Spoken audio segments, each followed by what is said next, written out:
I, 29M, never thought I'd be writing this post. 2 weeks before what was supposed to be the happiest day of my life, I'm sitting in a hotel room 3 states away, trying to make sense of how everything fell apart. It started when my best friend texted me last Sunday morning. He's been my wingman since college and was supposed to be my best man at the wedding. The message was simple: we need to talk. In person. Now. The urgency in his tone was unusual. We met at our regular coffee spot, and I could tell something was wrong the moment I saw his face. He couldn't even look me in the eye at first. After ordering our usual drinks, we sat in the corner booth away from everyone else. Look, he started, fidgeting with his coffee cup. I wouldn't be telling you this if I didn't think you needed to know. It's about the Bachelorette party last weekend. My stomach dropped. I'd been slightly uneasy about the party, not because I didn't trust my fiancée, but because her maid of honor had a reputation for taking things too far. Still, I trusted my fiancée completely. We'd been together for 4 years, and she'd never given me a reason to doubt her. He pulled out his phone and showed me a video. It was shaky footage from what looked like a club.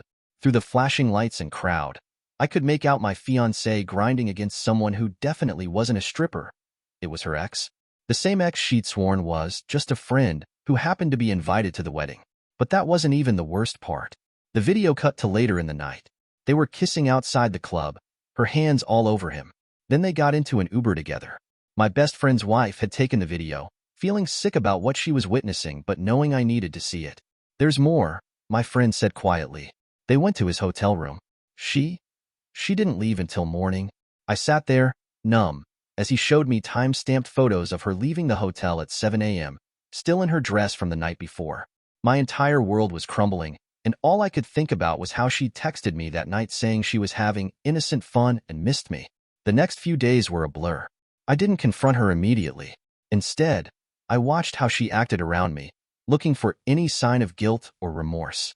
But there was nothing. She went about planning our wedding as if everything was perfect, showing me cake designs and asking about seating arrangements. Each smile felt like a knife in my chest. I checked our joint accounts and discovered she'd been texting him for months. Hundreds of messages, all deleted from her phone but still visible in our shared phone bill.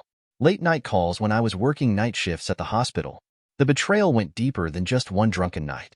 I started quietly moving money into my personal account, got my important documents together, called my family and closest friends to tell them the wedding was off, asking them to keep it quiet for now. I wrote a letter explaining everything I knew, not for her sake, but for my own closure. Yesterday, I packed what I needed while she was at work, left the ring on top of the letter on our kitchen table, turned off my phone, started driving east with no real destination in mind. The hardest part wasn't leaving. It was realizing that the person I loved, the future I'd planned, was all based on a lie. Every memory of us now feels tainted. That vacation last summer where she was constantly on her phone? The work events where her ex happened to be attending? How long had this been going on? I'm not interested in hearing her excuses or explanations. The wedding venue, the deposits, the embarrassment of canceling. None of that matters compared to my self-respect. Some might say I'm running away, that I should confront her, but I've seen enough. The video told me everything I need to know. Right now, I'm focusing on breathing, on making it through each hour without breaking down. My friend has been updating me through a burner email account. Apparently, she's been calling everyone frantically, claiming there's been a misunderstanding. She still doesn't know that I have proof. Her sister called me this morning. I didn't answer, but her voicemail broke me. Please, she begged, just let her explain. She's a mess. What you think happened isn't what really happened, but I've seen the footage. I've seen the texts. What more is there to explain? My best friend sent another update. Apparently, she went to his apartment looking for me first, thinking I might have gone there. When she showed up, she was hysterical, clutching my letter. She kept saying she could fix this if I would just talk to her. That's the thing about cheaters. They're not sorry about what they did. They're sorry they got caught. The stories she's telling people are wild. According to her, she was too drunk to remember anything that night. Then in the next breath, she claims nothing happened with her ex, that they just shared an Uber because they were both heading to the same area. The lies keep changing. First, she didn't remember. Then she remembered everything but nothing happened. Then something happened, but it wasn't her fault. My phone is still off, but I created a new email account to handle the cancellations. The wedding planner was surprisingly understanding. Turns out, she's seen this before. She even offered to handle telling all the vendors for me, no extra charge. Small mercies, I guess. The hotel I'm staying at is nothing special, just a quiet place off the highway. Last night, I couldn't sleep and found myself going through old photos on my laptop. There was one from last New Year's Eve. We looked so happy, her kiss on my cheek as the ball dropped. Now I wonder if she texted him that night too. My sister called the burner phone I'm using. She told me our mom is helping contact the guests. The small ceremony we'd planned suddenly feels like a blessing. Only 80 people to disappoint instead of hundreds. My sister also mentioned that my fiancé's maid of honor is telling a different story now. Apparently, she tried to stop her that night but couldn't. Funny how no one tried to tell me before I found out on my own. The worst part? I found something else while going through our photos. A receipt in my email from 3 months ago. A hotel booking confirmation. The same hotel where her ex was staying during a business trip to our city. I was working doubles that week at the hospital. She said she was staying late at the office. The pieces keep falling into place, and each one hurts more than the last. I ordered room service last night, the first real meal I'd had in days. As I sat there eating lukewarm pasta, my mind wandered to our first date. We went to this tiny Italian place, and she got sauce all over her white shirt. She laughed it off, wore my jacket home. I thought her ability to find humor in imperfect moments was beautiful. Now I wonder if that laughter was ever real. The engagement ring is probably still sitting on our kitchen table with my letter. Part of me hopes she pawns it. At least then something good could come from this mess. It was my grandmother's ring, resized to fit her finger. My grandmother, who passed away last year, told me on her deathbed how happy she was that such a lovely girl would be wearing her ring. The guilt of that broken promise weighs on me too. My best friend's wife sent more details about that night. Apparently, my fiancée disappeared with her ex multiple times during the party, always coming back with smeared lipstick and wrinkled clothes. When someone made a joke about it, she laughed and said, "What happens at the bachelorette party stays at the bachelorette party." The same phrase she used to wave off my concerns when I first heard about her ex being in town that weekend. Tomorrow, I have to call my job and explain why I need emergency leave. I'm a resident at the hospital. We don't get much time off, but my attending physician is a good man. He caught his first wife cheating 20 years ago, left just like I did. When I first told him I was getting married, he said, "Make sure she's the one." I thought she was. The sun is setting now. From my hotel window, I can see families in the pool below, kids splashing and playing. A month ago, we were talking about having kids of our own. Now I'm grateful we didn't. I'm grateful the truth came out before we signed those marriage papers, before we bought that house we were looking at, before I was legally tied to her lies. My best friend asked if I want him to keep updating me about what's happening back home. I told him no. From now on, I don't want to know. She lost the right to be part of my story the moment she decided to write her own with someone else. It's been 3 days since my last update. I wasn't going to write more, but something happened that I need to get off my chest. She found me. I still don't know how. Maybe she tracked my credit card, or perhaps someone at the hospital told her. I was walking back to my hotel room after getting coffee when I heard her voice behind me. "Please, just listen to me." I froze. My coffee cup slipped from my hand, splashing across the hallway carpet. She was there, mascara streaked down her face, still wearing her work clothes like she'd driven straight here after her shift. 5 minutes, she begged. That's all I'm asking for. I should have walked away. Should have gone straight to my room and locked the door. But 4 years of loving someone doesn't disappear in a week, no matter how much you wish it would. We sat in the hotel lobby. It was almost midnight, and the place was empty except for a half-asleep receptionist.